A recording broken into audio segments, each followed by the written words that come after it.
All right. So let's take a look at this crazy lesson. We actually did something like this. We kind of warmed up to it in the last lesson. I think it was 3-4. All right, I'll wait until everybody's ready. You ready?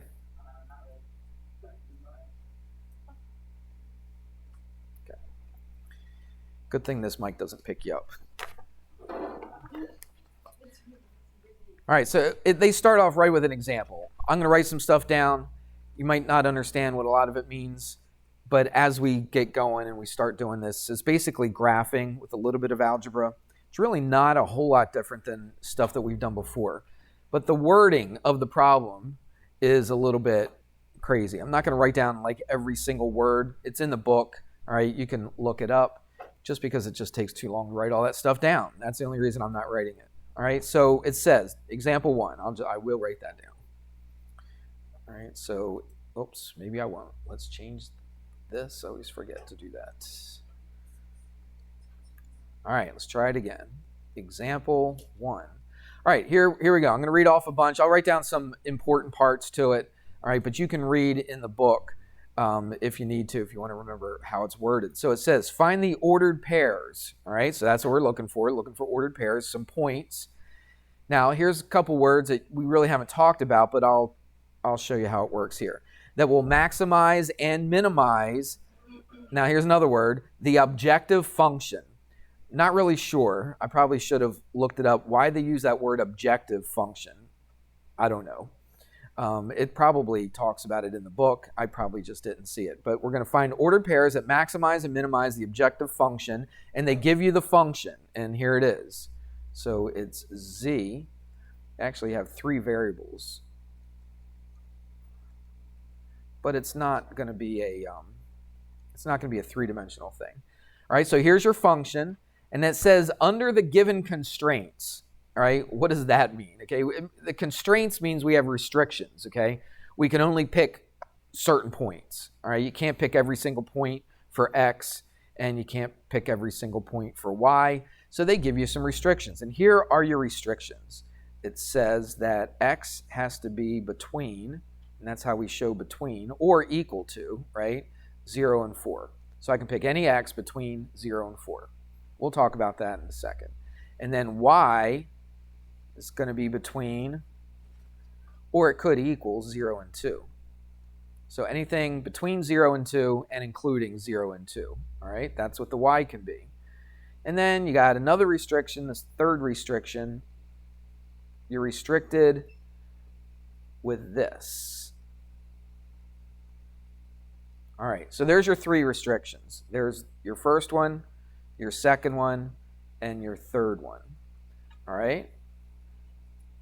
And then it says, state the value of the function at each point. All right, so we'll do that in a sec.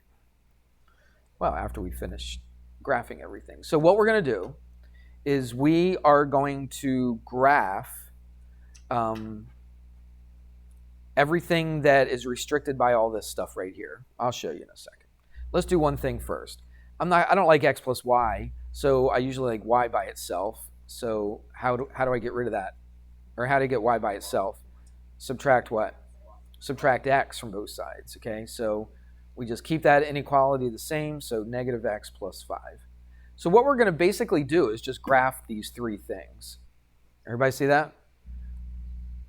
We're going to graph that, we're going to graph that, and we're going to graph this. So, yeah, I'm going to show you. You don't think I'm going to leave you hanging, do you? All right, so I'm going to graph. If you look at this, well, I'll just graph it like this. Everything's going to be in the first quadrant. All right, so that's why I just made this bigger, because all my stuff's going to be over here, okay?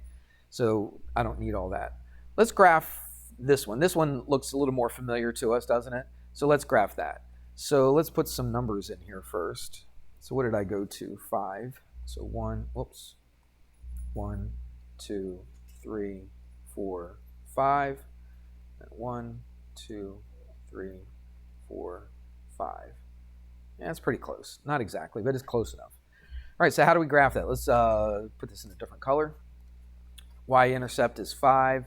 The slope is -1 over 1, right? Or you could do what? -5 over what? 5. You ever think about doing that instead of just going 1? Anybody listening? Right? Just to stretch it out a little bit. Isn't -5 over +5 the same thing as -1? Yeah. So it might be better to do it that way. So let's do that. And then take that up to there. All right, everybody good? So there's our line right there. Now, what we're restricted, it's everything what? Come on, I'm circling it. What does it say? Less than or equal to. Good. Less than or equal. So it's everything below this graph right here. Everybody understand that? All right, I'm not going to shade all that in just yet. I'm going to find my other restrictions. All right, what is the other restriction? X has to be what? Between 0 and 4. So let's think about it. What if X was equal to 0? Like if I just said X equals 0. What would it be? It'd be what kind of a line? It'd be a vertical line, wouldn't it? Going up and down here. You agree with that? All right. And then it's got to be less than or equal to 4. So how far do I go over? So I could draw one. I'll tell you what, let's do this in a different color. We'll do the X thing all in yellow. All right. So really, I could start here, couldn't I? So that would be X equals 0. Agreed? Right? Because it could be equal to 0 because I'm just doing my endpoints here. So X could be 0 and X could be what? 4. So it could be to there. That's 5. You're right. You're exactly right. That's 4. Thank you. And then there you go. So what does that mean? X could be any number where? Between that. So I could shade all of this. But I couldn't shade up here. Why not?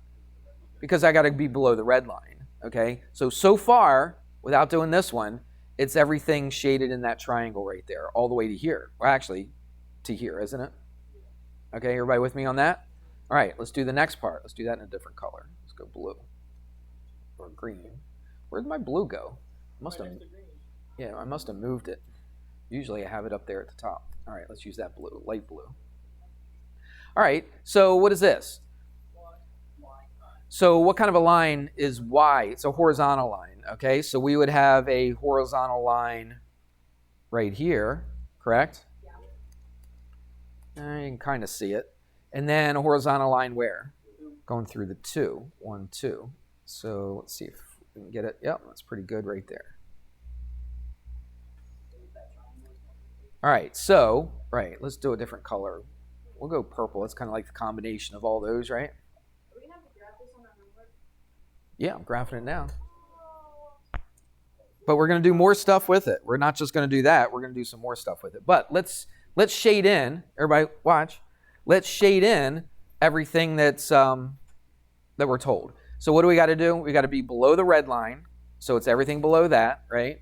It's got to be in between the yellow lines, and it's got to be in between the what? Yeah, I guess that's blue. Is that blue? Yeah. So what's shaded? It's all of this, right? So that's your shaded region. We good with that? I mean, that's not hard, really. Would you agree? That's not that big of a deal, all right? What we're going to do, it says find the ordered pairs that will maximize and minimize this function under the given restraints. So what we're going to do is this. We are going to, and this is something that we did just the other day. Do you see where the intersection points are, the vertices? See everything that's shaded in the purple? Yeah. Okay. Do you see how that's a vertex? Yeah. So is this. So is this one, and this one. Everybody agree with that? All right. Let's put the points in here. All right. So what is this point right here? That's 0, 0. What's this one? 0, 2. And this one, we went over what? 1, 2, 3, up 2, so 3, 2. Okay, this bottom one right here. No, it's not 0, 4. It's 4, 0. And then this one right here, we just went up 1. So what? 4, 1. Everybody good with that? Yeah. Again, nothing that big of a deal, is it? What we're going to do is this. Remember that equation that they gave us at the beginning? What did they call it? A objective function. This thing right here. We're going to use that now. Well, in a second. We're going to use it in a second. I'll keep all... I could just go to there. I'm going to put this at the top. And what I'm going to do is I am going to take those ordered pairs. I'm just going to list them. All right. I tell you what. Let's list it down here on the bottom. Might be easier. So what are they? 0, 0, 0, 2. Doesn't matter what order you put it in. 0. Let's just go around the horn here. So what do we got now? 3, 2, 4, 1, and 4, 0. Do we hit them all? Okay. Now what we're going to do is we're going to take these points and put it in for x and y and then find out what we come up with. Again, it's just a simple substitution. Nothing so far has been difficult at all. And this particular problem right here is really not that difficult. We're going to do one next. Is it next? Nope, not next. The one after the next one, where we put it all together and we're like, well, why do you use this? Whoever uses this? Well, it's a good question. We're going to do a word problem. We haven't done a whole lot of word problems in here. I've kind of skipped a little bit, but I think it's really important to show you how this can actually be used in the real world, okay? Especially like in the business world. I'm confused on like what exactly is the quantity. Well, that's what I just said. What is the maximum and minimum value? All right, that's what I'm going to show you. All right, just bear with me. I'm not going to leave you hanging. Don't worry. I'll tell you what. Let's scooch this down since I scooted all that other stuff down.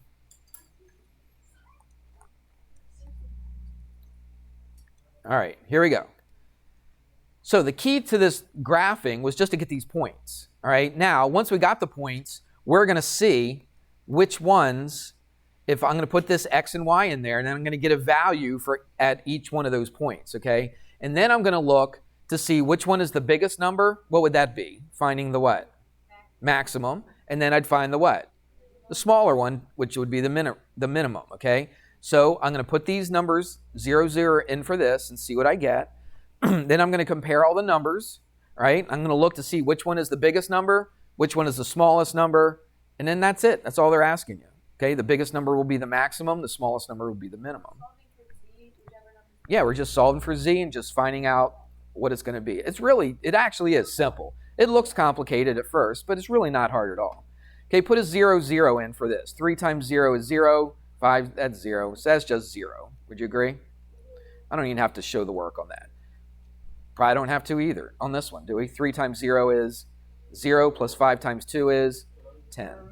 Can we do this all in our head? 3 times 3, that's 9. I'll tell you what, I might forget it. 9 plus what? 10, so that's 19. Did I do it right? Okay, put a 4 in there.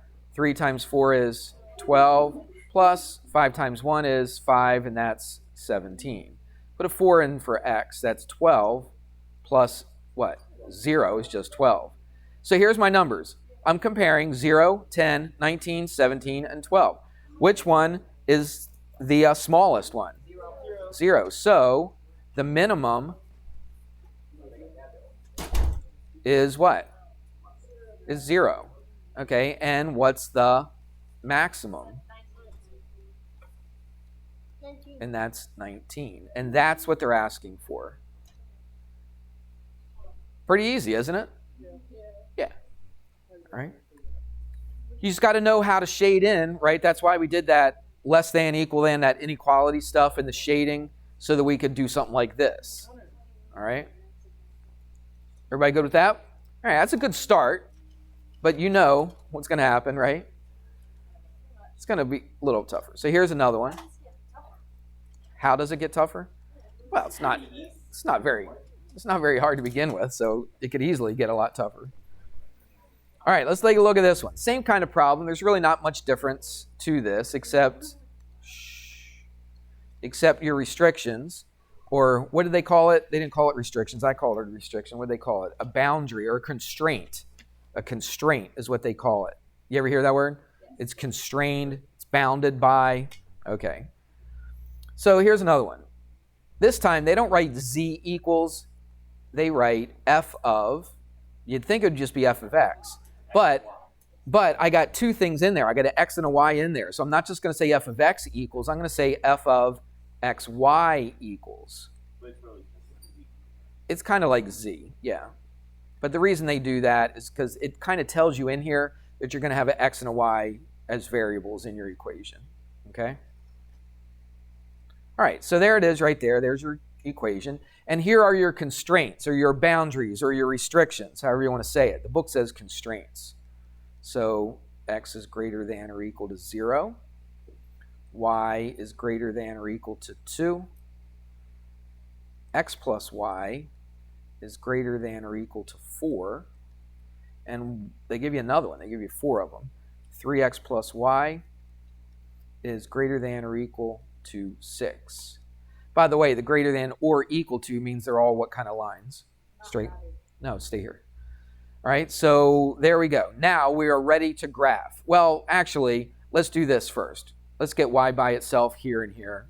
All right, it's not that big of a deal. So y is what? Greater than or equal to negative x plus 4. Do the same thing here. Y is greater than or equal to negative 3x plus 6. All right, so these are the things that we are graphing. Just going to put this on the same level.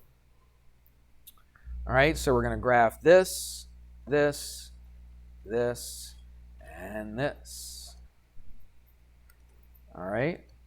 And again, this one, and there's a reason why it's in the first quadrant. We'll talk about it when we do the next problem. The next problem is what we're really aiming at, okay? This is what we're really trying to get to, is the next one. These just kind of build up towards it. That's what they do. All right, so there's my x and y axis. All right, let's see. How far should I go? Well, I need a 6, right? And 4 would already be there if I got a 6. And then, yeah, so let's go 6. So 1, 2, 3, 4, 5, 6. 1, 2, 3, 4, 5, 6. That's pretty close, right? About the same distance apart. Not too bad. All right, so x is equal to 0. What in the world does that look like? X equals, it goes through the x-axis, so it's a vertical line, and so basically it's just the what? It's just the x-axis. Or I'm sorry, the y. This is the y-axis, right? Because it goes through the x. So there's your x equals 0, but everything's greater. So which way would I be shading just for this red one? To the right. Okay, let's do the y. Again, when it's y equals something, it's a horizontal line, right? And so where is it going to go through? It's going to go through the 2. Correct? Yes. All right, so that's that one. All right, this one. Let's do a different color. Let's go blue. Plus 4. 1, 2, 3, 4. Slope is negative 1. You could go negative 1 over 1, but see how close they are together? Zach, up here. So watch. What are we going to do? Let's go down 4 over 4. 1, 2, 3, 4. I just think that looks a little bit better when you graph it. It's a little bit more accurate. Okay. Well, we didn't talk about this. The yellow one is this one. It's going to be what? Is it going to be below it? No, it's going to be what? Above it. So we're to the right of the red, above the yellow. What about the blue one? This is the blue one. We're going to be what? To the right, okay, or above the blue one. Everybody got that? So really, it's everything right in here, isn't it? Well, we got one more. Let's go green. So yeah, we're going to go up to 6. Oops. And the slope is negative 3, so 1, 2, 3, 1. Let's do it one more time. 1, let's see, 1, 2, 3, 1. So it goes right here.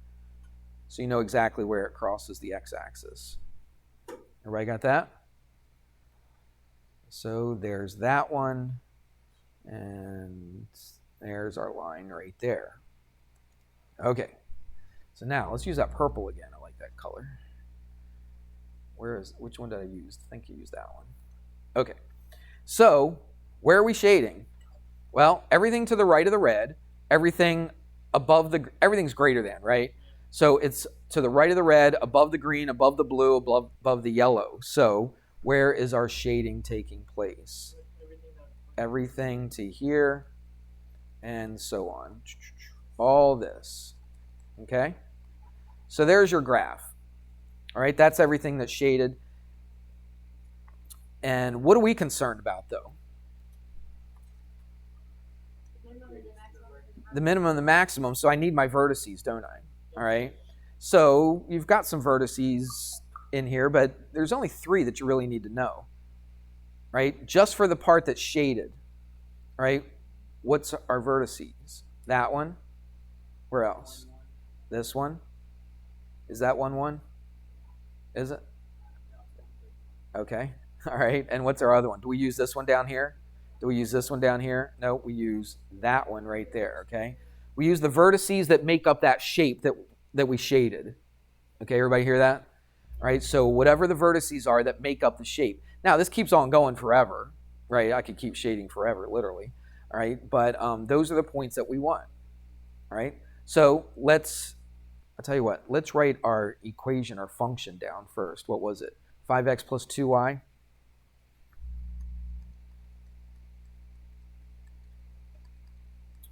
(5x plus 2y).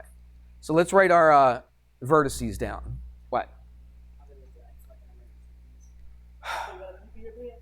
Give me your pass.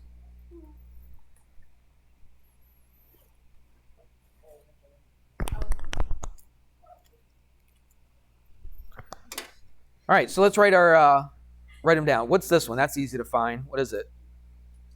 That goes up to 6, didn't it? So what is it? 0, 6. Yes? What about this one? Where's that at? 1, 3. So that's 1, 3. And where's this one? 2, 2. All right, so those are our vertices. That's really the key to this problem, is to find where those vertices are, okay? So once you find the vertices, then you just plug them in, and you should be good to go. There you go. All right, so let's write them down. So what do I got? I got 0, 6. I've got 1, 3. I got 2, 2. All right, let's plug in the x and the y and see what we get for that function. All right, put in a 0. That's 0 plus 2 times 6 is what? 12. All right, put in a 1. That's 5 plus what? 6. 5 plus 6 is 11. And then put 2, 2, so that's 10 plus 4, which is 14. So we got to figure out which one. This one actually just says, minimize the objective function. All right, so what are we looking for? Just the what? Just the smallest one, the minimum. Okay, so that is our what? That's our minimum. They don't ask for the max, don't know why. Well, actually, kind of do know why, because look, this keeps on going forever and ever and ever. All right, so it really doesn't have a maximum. It just keeps on going. Even though, no, because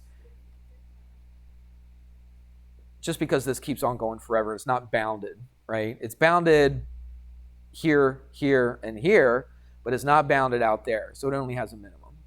So what if there's a problem that like asks for the maximum too, but it's kind of like this and it doesn't really... Well, it wouldn't, because there would be no maximum, so they wouldn't ask for it. Okay? Solving for y, right? Or f of x, y, like what is Yeah. f of x, y? It just means, it's just the name of this function. That's all it is. Like z. Z equals this, right? It's just, that's all it is. What is a function of x, y? It's it just means this is your function, this is your equation, if you want to look at it like that, and what's in your equation? There's an x and a y in your equation. That's what it's saying. Okay? All right? That's not too hard, is it? All right. So now, I've been warning you. There's no way I can write all this stuff down. It's just way too much. But I want you to look. I wrote it down. See, look. Everybody look up here. See, that's all the writing. So I'm not going to write all that stuff. All right? But I want you to look in the book. And, I should have had this prepared on my recording program so I could see it on the YouTube. But this will take a minute, but let's do it. I should have had this ready. Sorry about that. But, what's that? I don't know. You've been talking the whole entire time. Why would you hear anything I have to say? Let's see. Where do I put the book? In school stuff. Now, if you're on YouTube, you won't be able to see any of this stuff. Algebra 2 book. Yeah, you can still hear me, but you just can't see this part because I didn't put it on the recording program thing. Let's see. What chapter are we on? Chapter 3, right? Okay. So, chapter 3.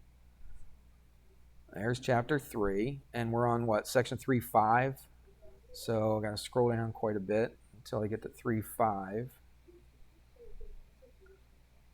There's 3.5. All right, so let's get to this problem. There it is. All right, so now let me switch over so YouTube can see this, I believe. If I hit computer screen, and then I hit this and this. There you go. Oh, look at that. It's funky looking. All right, so people on YouTube should be able to, actually, don't want that. Don't want that. There we go. Let me just double check. Yeah, I think it's on there. I think. We'll see. All right.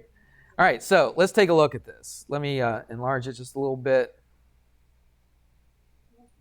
And let's make it a little bit bigger.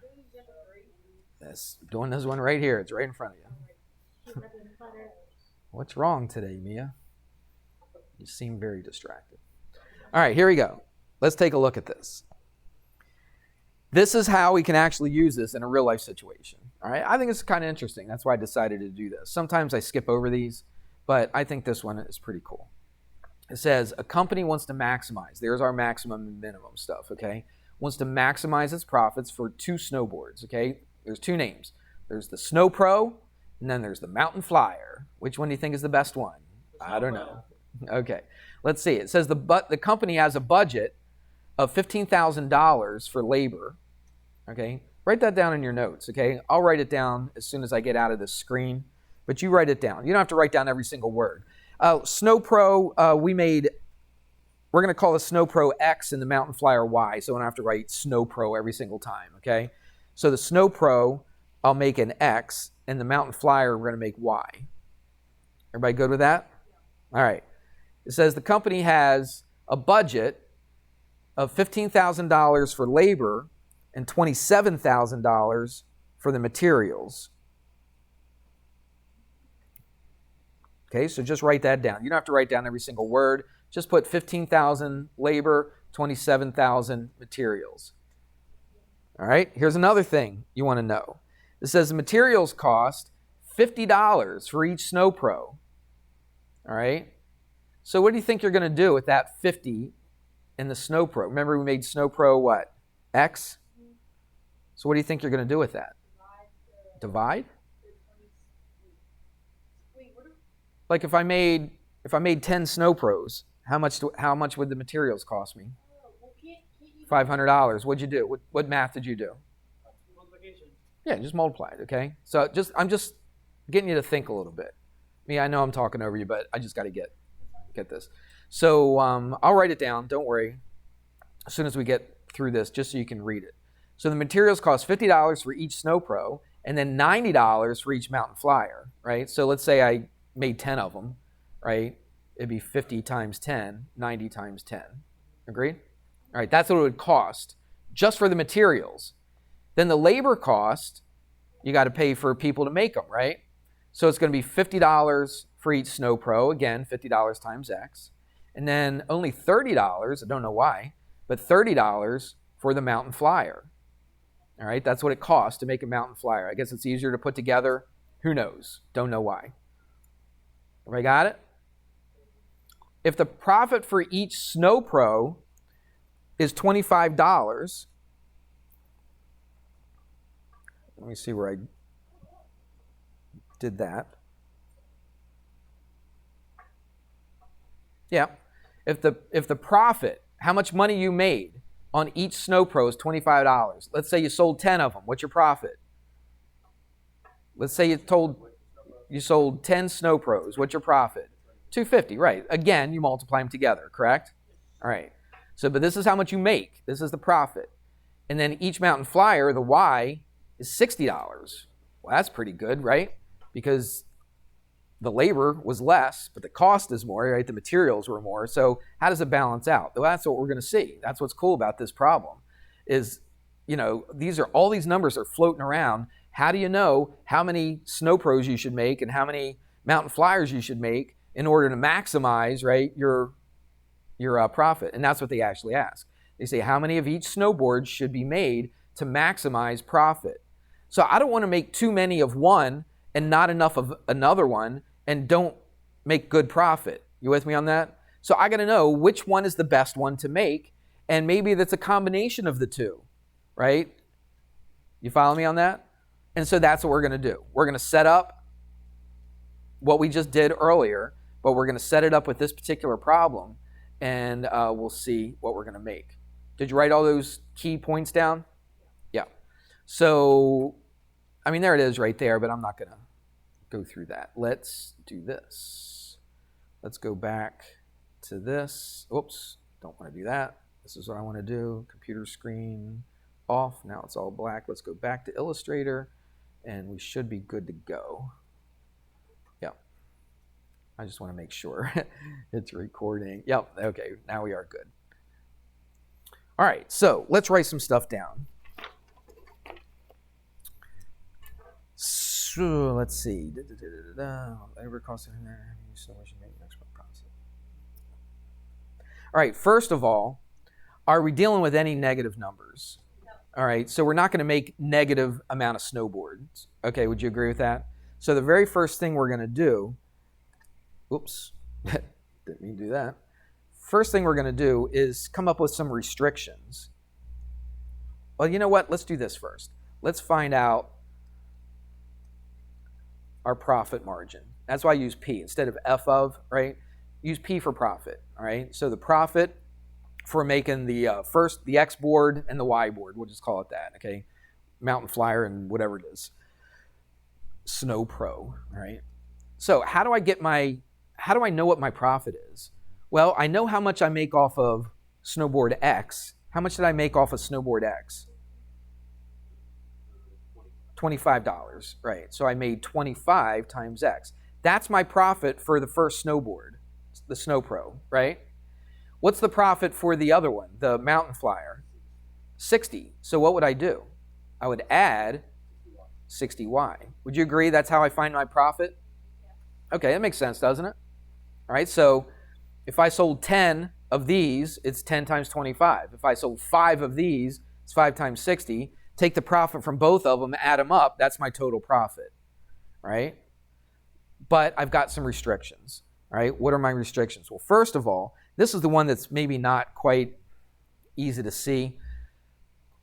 But again, you know you're not going to make a negative number of snowboards, right? So you could make 0, right? You could make 0 of the X and then all of the Y's, couldn't you? Or vice versa.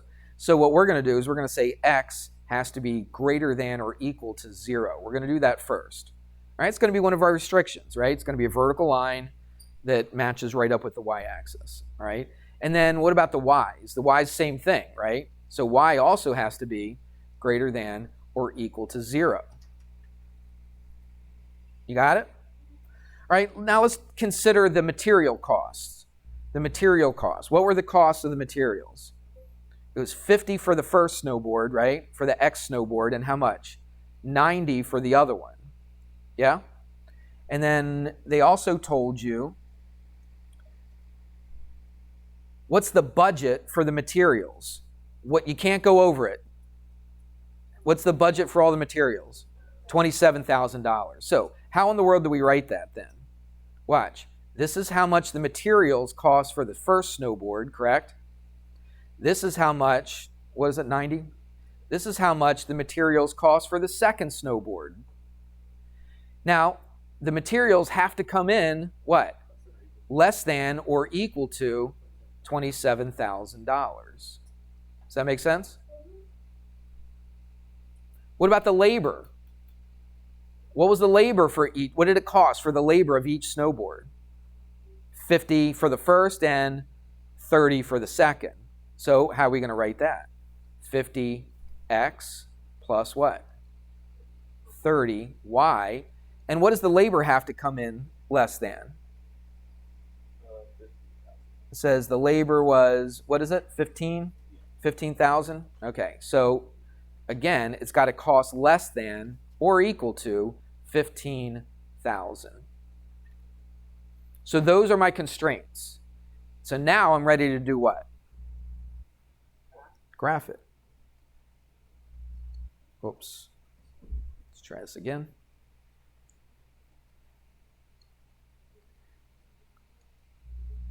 Now, nothing's going to be in the second, third, or fourth quadrant. Would you agree? Because they're all negatives over there. And you're not going to have any negatives. Everything is here. So, and we'll see by the restrictions. So, where's our restrictions? Well, one restriction would be here. Yes? Come on, get off. Tell you what, I'll just keep this one red. The other one's going to be here, right? It's got to be greater. That shows you that everything has to be in the first quadrant, correct? But what we want to do now, okay, is graph both of these as well. Now, I'm going to save you some time because we are starting to run a little short here. But what would you do here? You would just get y by itself, right? Subtract 50x, divide by 90, and here's what you would come out with, all right? So you would have to do the work, but I'm just showing you what it came out to be.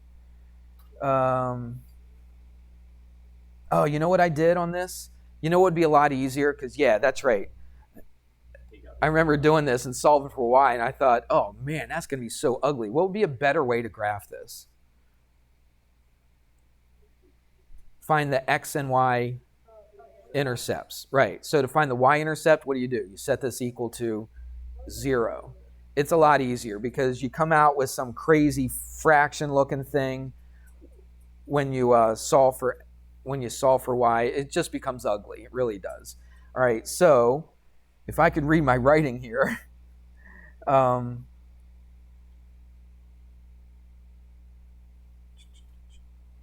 right, so we actually get our x-intercept. Here, I'll just show you what our x-intercept is. So you would do is you'd set this equal to 0, right? Solve for x, and the x-intercept would be 540, 0. So 540 and 0. The y-intercept. And why did I do this? Just because it just is a lot easier, okay? I did it the hard way first, and I looked at it, I'm like, oh, man, that's a pain.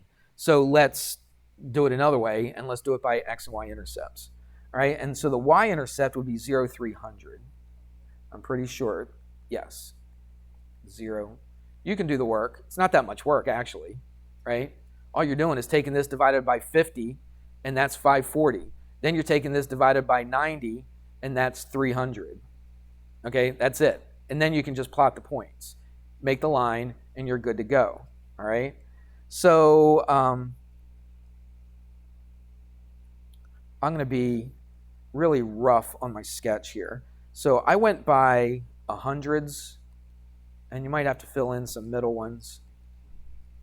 So 100, 2, I think I went to 5, 2, 3, 4, 5. Let's go 600. Okay. 400, 500.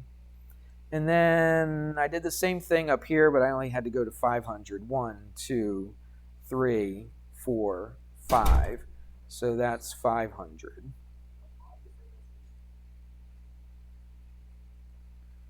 And 400. Okay, everybody good? All right, so we'll plot that in a second. Let's figure out what this is. Let's do our x and y intercepts on this as well. Our x-intercept, let's put it right there. Here? Yeah, anywhere. All right, let's look at my messy paper and see what the x and y intercepts is for that.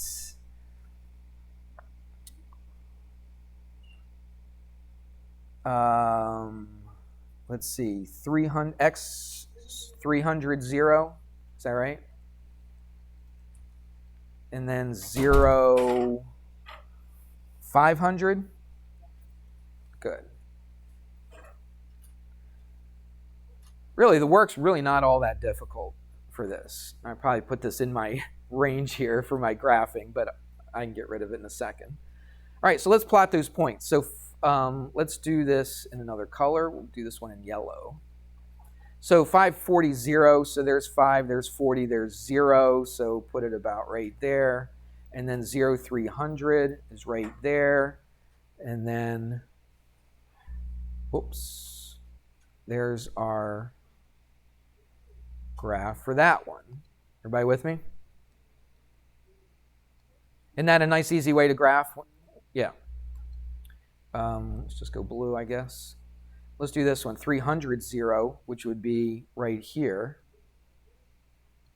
And then 0, 500, which would be right here. And let's graph that. That goes to there. This goes to there. All right. So we've done that. So it's got to be where? It's got to be to the right of the y-axis, above the x-axis, and this has to be, this is less than, so it's below the yellow and below the blue. So what is our area that we're shading in? It's just this little, all this stuff right here. Do you agree? Okay, I kind of went above there, but you get the idea. All right. But what are we really concerned about? We're concerned about the vertices, correct? So what are our vertices to this part that we shaded in? That's why it's important to shade it in, so you know what vertices to pick, right? You don't pick this one. You don't pick this one up here. What are we picking?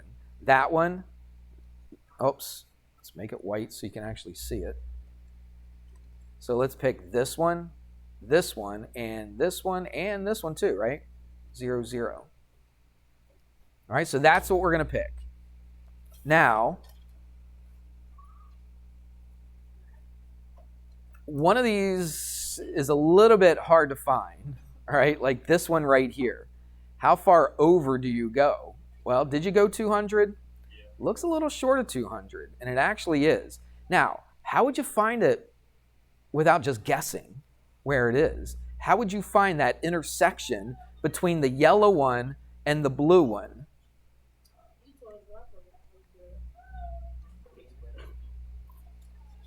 Well, this is the yellow one, right? Yeah, this is the yellow one right here. Hold on. This is the yellow one. This is the blue one. So you're going to have to do some work. Now, I'm not going to do the work for you, but do you see these two? Oops, what am I doing? Give me a sec. Give me a sec. Hold on. Tell your teacher I just held you for a minute. Is he even here today? Is he? Okay. You have a test? So what we're going to do, what would you do with these two to find out that point of intersection? Do elimination. That's right. So just set it equal to this, set this equal to this, put them on top of each other, and do elimination. So once you do that, everybody listen, once you do that, you can find this point right here. And what is that point going to be? I said it earlier. That'll be, I'm sorry. It's 2. Yeah, that's right. Oh, what did I just do there? Yeah, it's 180, what? 200. Okay? And then this point, that's easy. That's what? That's 300, 0. And this is 0, 300. Okay? Now, what are you going to do with these? You're going to take those and you're going to put them in for this x and this y. Okay? And let me show you how it ends. All right? All right. It just takes some time.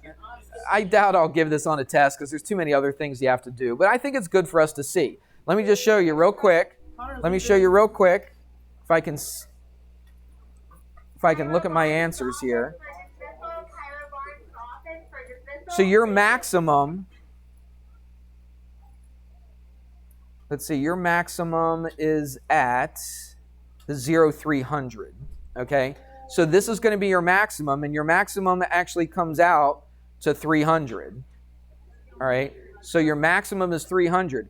Your minimum actually comes out to 0, okay, at this point right here. That's going to be your minimum. So let's think about this.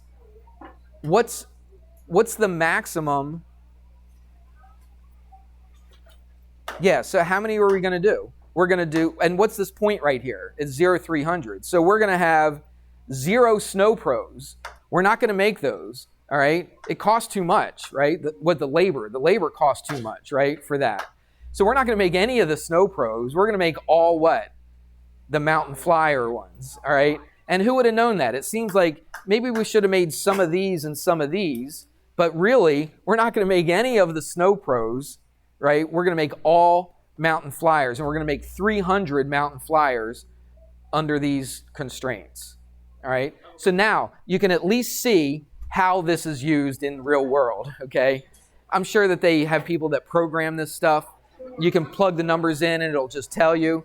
But in order to program it, you got to know how to do this stuff, all right? So there you go. If it's in like a word problem like this, like, wouldn't I won't give this on a test, don't worry. Like, wouldn't the obvious answer be like a minimum 0? Because you can't make negative things. Yeah, but there are some situations where your minimum profit is not making 0 of something because you got to sell things, right? Maybe your other one doesn't sell very well, so you're going to have to sell some of the other ones to make profit. So, no, I don't, no, because, yeah. Okay.